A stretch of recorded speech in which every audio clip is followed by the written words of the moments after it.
اچھی تو ہے کیمرے یہاں نا معزز سامعین کرام، اسٹیج پر علماء کرام تشریف فرما علی جناب ہمارے عزت باپ حضور عبدالواحد میاں قبلہ دامت برکاتہ العالیہ اور ہمارے علی جناب ان کے فرزند حافظ وارث میاں اور ہمارے گودھنا کے امام صاحب علی جناب حافظ دلشاد احمد صاحب اور ہمارے اس پروگرام کے عزت مآب علی جناب شاعر البھائی اور دیگر علماء اور ہمارے میلاد خواہ حضرات علی جناب بھورا منشی جی اور تمام عزیز بچے اور بچیاں بزرگ حضرات، السلام علیکم ورحمۃ اللہ وبرکاتہ۔ وعلیکم السلام ورحمۃ اللہ وبرکاتہ۔ الحمد للہ رب العالمین والعاقبۃ للمتقین والصلاة والسلام علی سید المرسلین اما بعد سبحان اللہ فاعوذ باللہ من الشیطان الرجیم بسم اللہ الرحمن الرحیم سبحان اللہ وما أرسلناك إلا رحمة للعالمين سبحان اللہ صدق الله المولانا العظيم وبلغنا رسوله النبي الأمين الكريم ونحن على ذلك لمن الشاهدين والشاكرين والحمد لله رب العالمين۔ آئیے معزز سامعین کرام، اس محفل کو دیکھ کے ہمارا بڑا دل خوش ہوا جی سبحان اللہ۔ اور شاعر البھائی کی آواز پہ ہم لبیک ہم نے حاضری دی، اور جب پتہ چلا ہمارے علی جناب پیارے میاں اف بریانی والے جی جی جی ان کے یہاں میلاد کا پروگرام ہے تو باخدا رہے، مغرب کے بعد ہی میں یہاں پر میرا کسی ضروری کام سے آنا ہوا تو صبح کو روانہ ہو جاؤں گا۔ جی پتہ نہ پھر کب آپ سے ملاقات ہوتی یا نہ ہوتی، تو سوچا کہ آج آپ لوگوں کی دیدار بھی ہو جائے گا، آپ لوگوں کی زیارت بھی ہو جائے گی۔ دعا کرتا ہوں پروردگار عالم ہمارے پیارے بھائی نے یہ جو محفل میلاد کا پروگرام کروایا ہے، مولا اس کو قبول عطا فرما۔ آمین۔ اللہ تبارک و تعالی قرآن عظیم کے 70ویں پارے میں ارشاد فرماتا ہے سورۃ الانبیاء اور اسی سورت کا آخری رکوع، اور اللہ تبارک و تعالی اسی قرآن پاک میں آقا محمد عربی مصطفیٰ صلی اللہ علیہ وسلم کی شان کو بیان کر رہا ہے۔ کون کہتا ہے کہ میلاد منانا شرک ہے؟ کون کہتا ہے میلاد کا منانا بدعت ہے؟ سب سے پہلے اللہ نے اپنے محبوب کا میلاد منایا، سب سے پہلے نبی کا میلاد، آقا نبی کریم صلی اللہ علیہ وسلم کا میلاد میرے پروردگار نے بنایا۔ سبحان اللہ۔ آئیے اسی کے تحت انشاءاللہ تبارک و تعالی کو چند گفتگو ہوگی، 20 منٹ کا ہمیں وقت دیا گیا ہے، اسی میں انشاءاللہ تبارک و تعالی میں اپنے گفتگو کو ختم کروں گا۔ آئیے سب سے پہلے آقا نبی کریم جناب رحمت للعالمین صلی اللہ علیہ وسلم کو درود پاک پڑھنے کے بے شمار فضائل ہیں۔ ترمذی شریف میں آقا میرے پیارے آقا مصطفیٰ صلی اللہ علیہ وسلم ارشاد فرماتے ہیں، کتاب کا کیا نام ہے؟ ترمذی شریف، حوالہ دے رہا ہوں، اس کو نوٹ کر لیں آپ۔ جی میرے پیارے آقا مصطفیٰ صلی اللہ علیہ وسلم ارشاد فرماتے ہیں کہ جو دنیا میں رہ کر مجھ پر سب سے زیادہ درود پاک پڑھے گا، میرا ذکر کرے گا، میرے اوپر درود پاک پڑھے گا، درود پاک بھیجے گا، درود شریف پڑھے گا، بروز قیامت وہ سب سے مجھ سے زیادہ قریب تر ہوگا۔ اگر ہم دنیا میں رہ رہے، کوئی پردھان منتری ہے، کوئی پی ایم ہے، کوئی دنیا کا رہنے والا ہے، کوئی پد ادھیکاری، کوئی ادھیکاری ہے، ہم اس سے ملاقات کرنے کے لیے بڑا ناز کرتے ہیں، بڑا فخر محسوس کرتے ہیں۔ اب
تو کیا فرماتے اعلی حضرت؟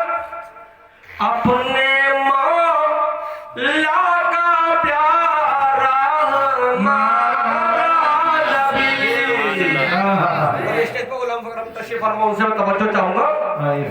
اپنے مولا کا پیارا ہمارا نبی، اپنے مولا کا پیارا ہمارا نبی، دونوں عالم کا دولہ ہمارا نبی. اور میرے آقا کی شان، خلق سے اولیاء، اولیاء سے رسول، خلق سے اولیاء، اولیاء سے رسول، اور رسولوں سے اعلیٰ ہمارا نبی. غمزدوں کو رضا مزدہ دیجئے،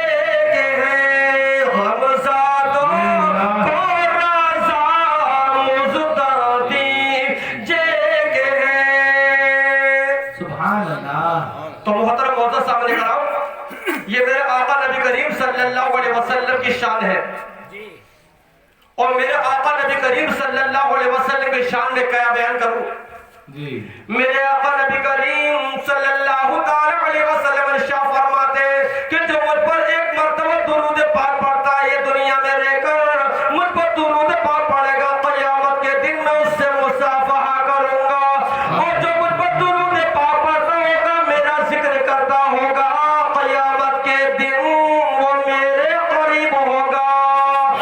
صحابہ کرام فرما رہے ہیں یا رسول اللہ فداک امی و ابی، یا رسول اللہ صلی اللہ علیہ وسلم ہمارے ماں باپ تم پر قربان ہو، ہماری جان تم پر قربان ہو، ہماری اولاد تم پر قربان ہو، دولت سب کو تم پر نچھاور ہو. یا رسول اللہ آپ سے وہ امتی کتنا قریب ہوگا میرے آقا صلی اللہ علیہ وسلم؟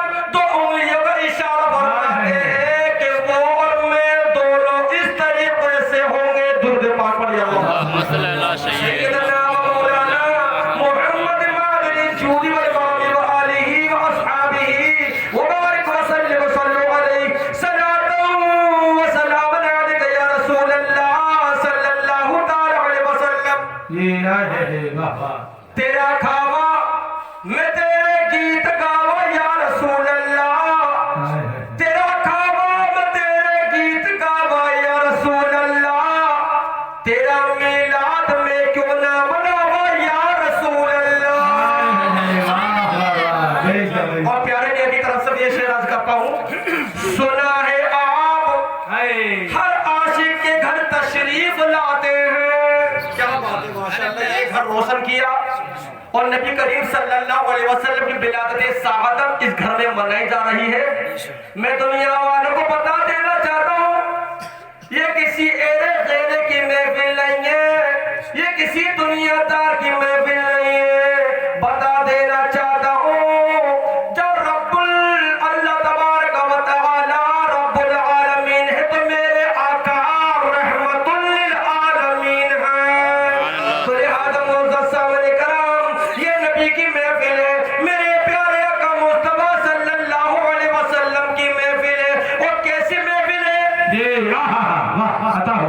تذکرۃ الواعظین کتاب کا نام ہے، اس کا حوالہ میں آپ کو دینا چاہتا ہوں.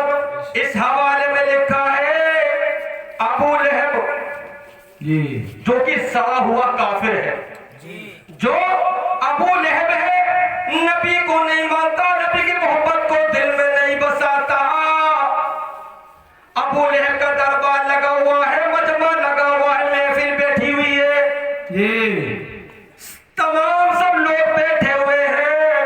اتنے میں خبر آتی ہے اور ایک لونڈی، ایک کنیز، ایک غلام سویبیہ ابو لہب کے دربار میں آتی کہتی ہے ابو لہب تمہارے یہاں پر بھتیجا تشریف لایا ہے.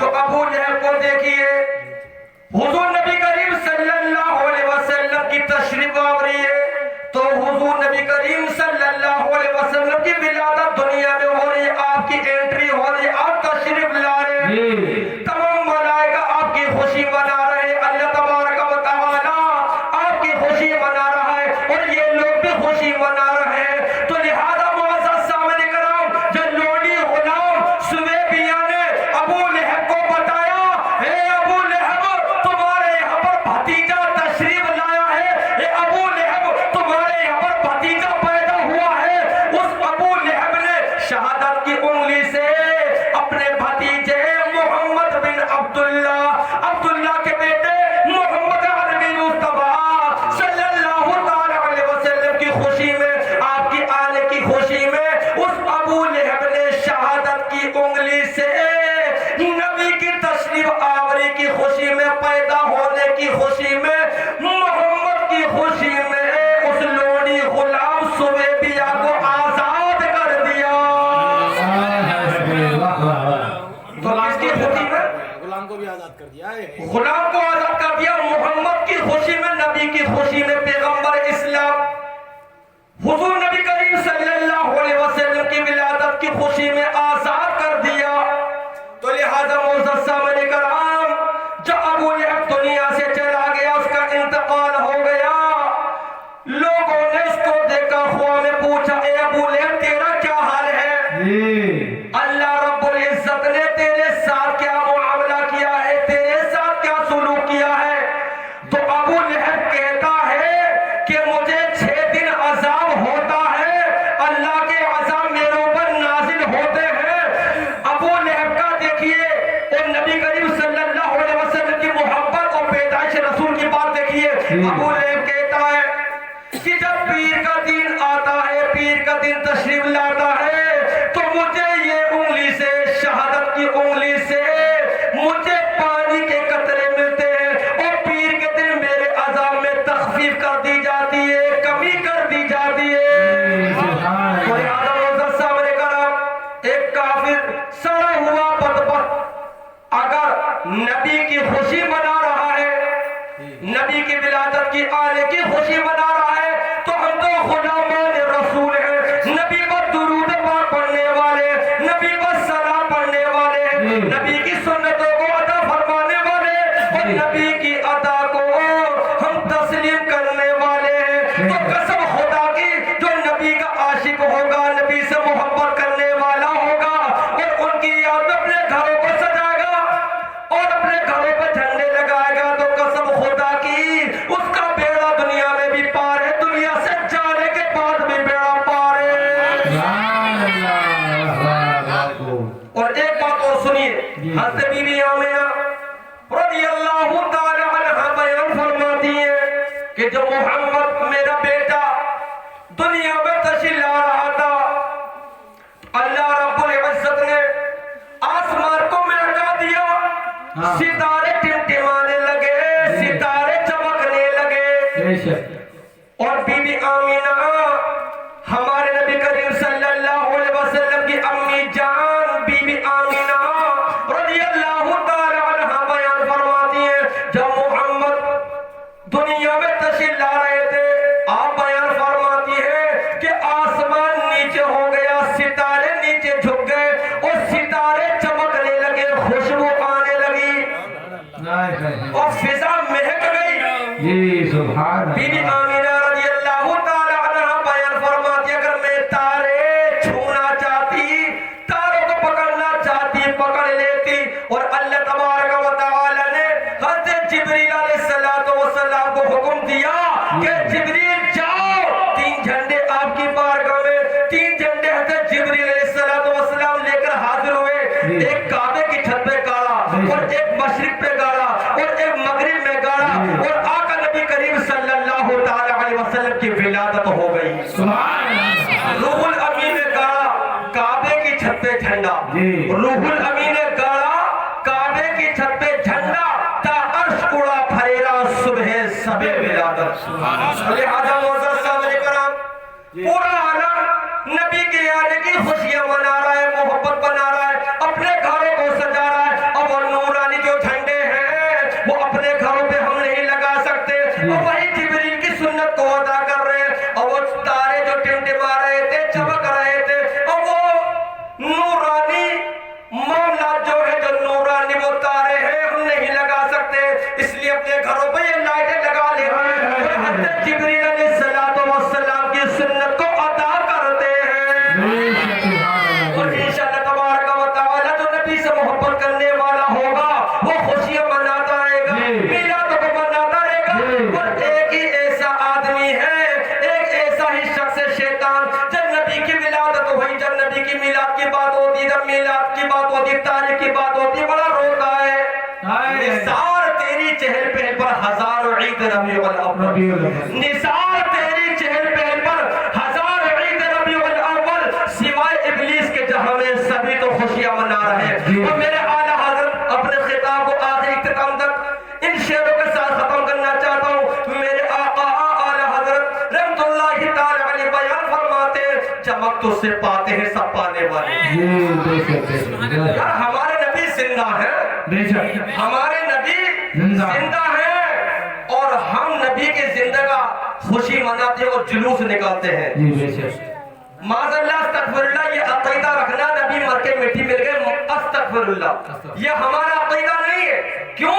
ہمارے نبی زندہ ہیں۔ اعلیٰ سے فرماتے چمک تجھ سے پاتے ہیں سب پانے والے، میرا دل بھی چمکا دے چمکانے والے، تو زندہ ہے واللہ، تو زندہ ہے واللہ، میرے چشمے عالم سے چھپ جانے والے۔ اللہ تبارک و تعالیٰ قرآن عظیم کے 70 پارے سورۃ الانبیاء، وَمَا اللہ تبارک و تعالی نے اپنے محبوب کو، اپنے نبی کو عالم اسلام کے لیے، پوری دنیا کے لیے، پورے ورلڈ کے لیے، پورے سنسار کے لیے، بوڑھوں کے لیے، جوانوں کے لیے، چھوٹوں کے لیے، سب کے لیے اللہ تبارک و تعالی نے اپنے محمد کو، اپنے نبی کو، پیغمبر اسلام کو رحمت بنا کر بھیجا۔ اپنے گھروں میں میلاد کروائیے، فاتحہ کروائیے، اور ہر سال اپنے گھروں کو سجائیے، جھنڈا لگائیے، اور خوب دھوم دھام سے نبی کریم صلی اللہ علیہ وسلم کا میلاد بنائیے۔ دعا کرتا ہوں پروردگار عالم ہم سب کو میلاد بنانے کی توفیق عطا فرما۔ پروردگار عالم ہمارے مختصر سی محفل کو قبول عطا فرما، اور ہمارے پیارے میاں بھائی نے یہ جو محفل میلاد کا پروگرام جو کرایا ہے، خیر و برکت عطا فرما۔ آمین بجاہ نبی الامین صلی اللہ علیہ وسلم، حق لا الہ الا اللہ محمد رسول اللہ صلی اللہ علیہ وسلم۔